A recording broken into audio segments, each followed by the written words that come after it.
Hey everyone, welcome to this quick tutorial on how to integrate Grammarly into Microsoft Word for 2025.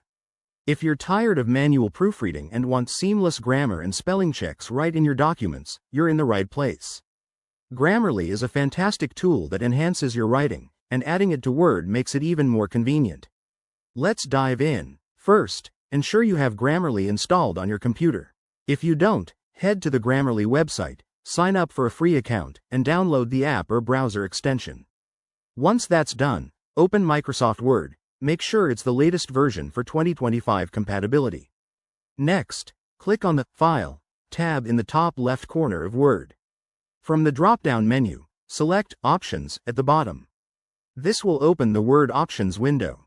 On the left side, click on Add-ins. Here, you'll see a list of available add-ins for Word. Now, look for Grammarly in that list. If it's there but not enabled, select it from the list and choose Manage next to the Go button at the bottom. Click Go, and in the new window, check the box next to Grammarly to activate it.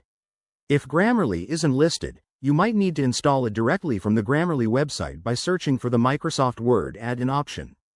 After enabling it, click OK and restart Microsoft Word. Once Word reopens, you should see a new Grammarly tab in the ribbon at the top of the screen. That's your cue that it's successfully integrated. To test it out, start typing in a new document.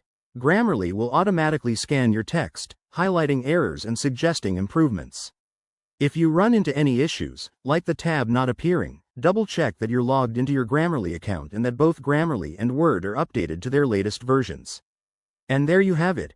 Grammarly is now part of your Word setup. This simple addition can save you tons of time and help you write with confidence.